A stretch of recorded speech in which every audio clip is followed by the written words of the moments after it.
everyone. Happy Tuesday.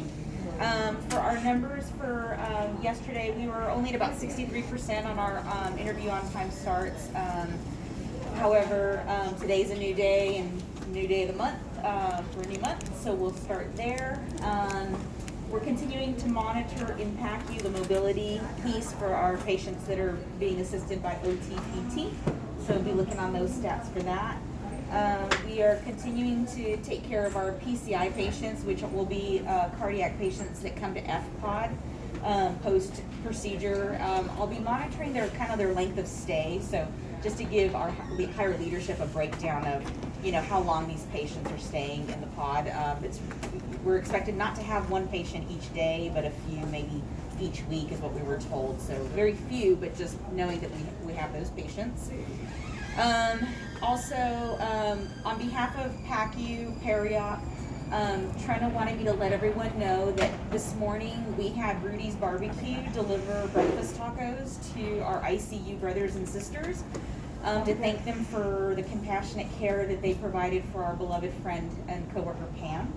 There's going to be another delivery of desserts over the weekend for them to try to capture as many of the staff that cared for her in Pod C. So thank you all who were able to contribute and help out towards that. So I want to let you know that that's in play today. A couple things also, if you are working on RQI, many of us have, I believe, RQI things that are due by the end of December. From my personal experience, I had to go into Chrome and realized I wasn't doing it in Chrome. When you do it in Chrome, there's several boxes that pop up at the end after you've done the scenario online. Once you get the okay, this is done, okay, close this box, it'll actually knock off that activity off of your My Learning, and you know for a fact, okay, I'm done until the next quarter comes up. So when I look at my RQI on My Learning, I don't have a single thing for either ACLS or BLS.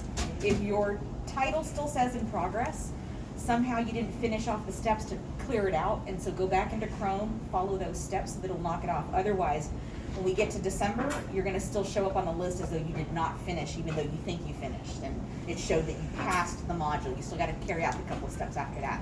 So I wanted to make sure I shared that helpful tip with you guys. Also, we had noticed that our NLS scores and our from our patient surveys dropped quite a bit from last month to this month. I've been asked by higher leadership to reinforce some of the initiatives that we have been doing for the last few months. And Dawn is here in the perfect position, so I'm going to show this. In our COVID drive-through swab, if patients come for a drive-through swab, they are handed these forms and they're asked to read those prior to their day of procedure. These are given to all patients, whether they're coming in for imaging procedure or surgery. I need your guys' help in pre-op to reinforce. Hi, did you receive these handouts at your drive-through? Now, some of our patients don't come through the drive-through because they're a same-day swab, so they didn't get these, but we need to hand these to them in pre-op. We can make copies of them and hand those to them so that they can read those while they wait to go to surgery. Then I need our help from our post-op staff over in phase 2 on discharge. Please be reminded, patient, that you were given these handouts to help you have information on how to take care of yourself after surgery. We highly recommend that you read these. On the surveys that these patients are answering, they're stating that they felt as though they weren't given information as to what to expect. These handouts speak immediately to that in terms of expectations after recovery, nausea, and pain control as well. So please reinforce that these are handed out. I'm seeing a lot of these fall off the computers and they're just kind of being tossed around the pod sinks and such. If you don't have one on your computer, look for one that's spare and hanging out. Let me know, and Becca and I, Castabon can help put these reestablished on the cards. But the reason these were placed on the cards were so that you can do a little Vanna White, show your patient these are what we're talking about. You can actually take these to make copies, but we also have copies here at the desk, and I'm going to make sure there's more copies as well. So just know that, because we have those really nice envelopes that we're placing them in for our patients. So got that for you. I believe that there's going to be a luncheon, COVID style, on December 4th. So there was a Google sheet that went out for staff to sign up if you wanted a hamburger, hot dog, cheeseburger. If you weren't able to do that and you're working on the 4th, I think that the people above me are just going to anticipate adding so many more hamburgers or cheeseburgers just to account for the staff that didn't have a chance to fill that out. So just know that that's coming if you're working on the 4th. I got word yesterday officially that we did pass Joint Commission. We will do some follow-up, some stuff that we have to send them, but our Joint Commission had no conditions, so that's actually a really, really good thing. So pat yourselves on the back, give your team members a clap, because all of this is because of all of you guys doing your part. Whether it's a small thing, a big thing, all of those pieces really help. We do have new staff members, as Zetta mentioned yesterday. Belinda will be in PAT. Liza's going to get trained to FPOD starting today, and then we have a seasonal PACU RN, Marissa, who will be helping us in PACU temporarily for the winter season, so that's all coming there. I interviewed a potential staff member yesterday that we'll probably be putting out an offer to her, so that's going to be also helpful. She'll be an evening post-op nurse as well, so she'll get trained everywhere.